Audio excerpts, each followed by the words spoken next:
once we are born as human beings, life got complicated. If we had come here like any other creature on the planet, stomach full, life settled. Once we come as human beings, stomach empty, only one problem. Stomach full, 100 problems. Because what we refer to as human really begins only after survival is taken care of. Only when survival is fulfilled, the traits of being human will find expression. As long as we're struggling for survival, we are also just another biological entity like any other creature. So what does it mean to be human? What is the significance? Because every other creature can fulfill almost everything that most human beings are doing without so much fuss. We are born, they're also born, just like us. We grow up with lot of fuss, they grow up without much fuss. For us, earning a living is a very big thing. All of them earn their own living. We may reproduce, they reproduce. We die, they die. All this we do with enormous fuss. They do it without much fuss in an eco-friendly manner. They conduct their life. Everything is a big fuss. Why it is so is, human life is not fulfilled by fulfilling the basic requirements of survival. If you could eat well and everything would be okay, then it would be very simple to feed the world. But that's not how it is, because for every other creature, nature has drawn two lines within which they live and die. For a human being, there is only a bottom line, there is no top line. He can aspire for anything. Because there is no top line, people are struggling. Or in other words, what we are struggling with is not our bondage as usually popularly it is said. We are truly struggling with our freedom. We can be whichever way we want, that's our struggle. If our lives were fixed like every other creature's life, we would also be stomach full, we would sit peacefully, isn't it? Do you see that if our lives were contained like that of an earthworm or a grasshopper or a cat or a dog, we would have no issues, stomach full, everything fine. Because our lives are not contained or because there is no top line, we can aspire for just about anything. That's our struggle. This is an evolutionary problem in the sense, what we are struggling with actually is our intelligence and awareness.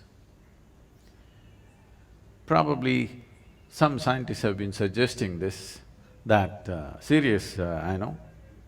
so-called serious scientists who suggested this was appalling and shocking that they actually suggested this. They said, when a child is born, if we do a small brain surgery, we can take away most of the crime on the planet, everybody would be peaceful. Actually, if you take away half the brain, nobody would be unhappy. You could feed them with a tube and everybody would sit here peacefully. You won't need any yoga, meditation, nothing, if you remove half the brain. If you take away the possibilities, the problems will go away, everybody knows that, yes? If you keep all the possibilities open and still you are not a problem, that's a wonderful way to be. No possibilities, no problems, that's not life, that's death. So, what is this solution for the human predicament? Because no matter what happens, seems to be unfulfilled. Right now, living in this town, whatever aspirations you have, the moment it is fulfilled, you have a next aspiration, isn't it so? No matter where you are in your life, whether you are the king of this town or you're down there, you want something to happen in your life. If that happens, you want the next thing to happen. If that happens, you want the next thing to happen. So why are you going in installments like this? Suppose I make you the king or queen of this planet. Don't look at me hopefully. Will I commit such a blunder?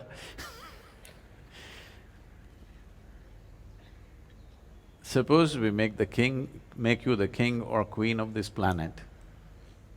Would you be fulfilled? I'm asking you. Would you be fulfilled? No, you would want the other planets and the stars and the galaxies. Because there is something within a human being which is not willing to settle for any boundaries. It is aspiring for a boundless possibility. If you're seeking boundlessness, seeking it through physical means is a hopeless case.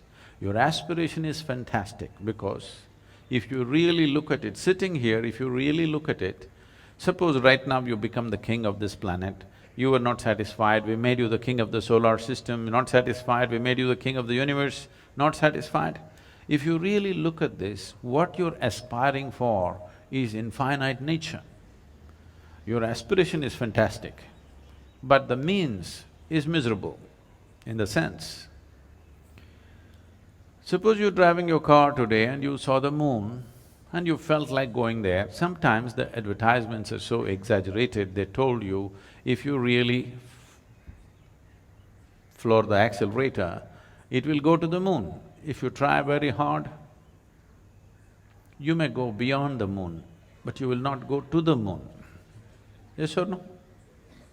Because a car is not a suitable vehicle to go to the moon. You need another kind of vehicle to go to the moon. So similarly here, through physical means we are trying to become infinite.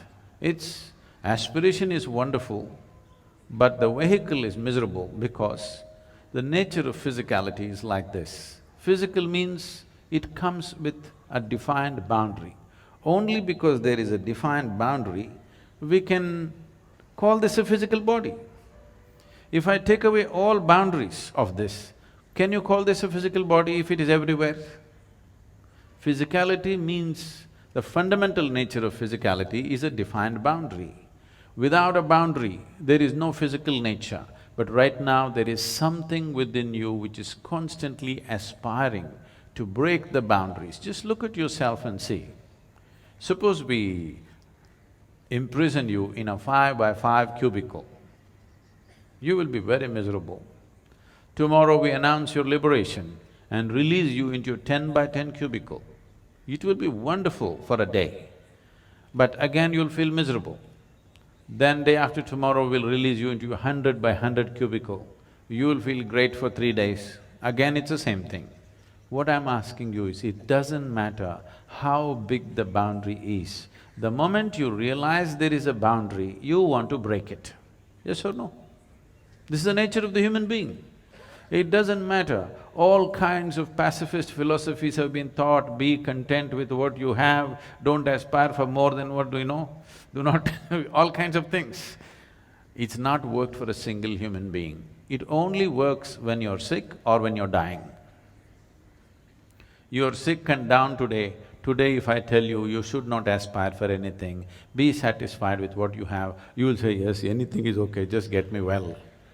Tomorrow, once again the energy is back, ready for something more, yes or no? Only when you're beaten and down, then these philosophies will work. For a healthy, living human being, these philosophies of be happy with what you have doesn't work. Now, does it mean to say a human being has to be eternally in turmoil, eternally in struggle? No. What we do in terms of our aspiration is just this. Essentially, nothing is going to fulfill us unless we touch a boundless state. And boundlessness is not going to happen within the limitations of the physical. When I say within the limitations of the physical, right now your whole experience of life is limited to the physical. See, your experience of life right now is happening because you can see, you can hear, you can smell, you can taste and you can touch. This is the only way you know that you're here, isn't it? It is through five sense organs that you're experiencing everything. These five sense organs cannot perceive anything other than physical. You can only see the physical, you can only hear the physical, you can only smell, taste and touch the physical.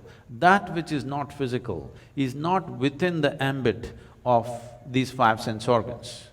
So if you do not transcend the five senses, there is no possibility of experiencing anything beyond physicality. If you do not experience anything beyond physicality, this longing of wanting to be something more endlessly going on, you are not looking for more, you are looking for all, and all is not possible through physical means.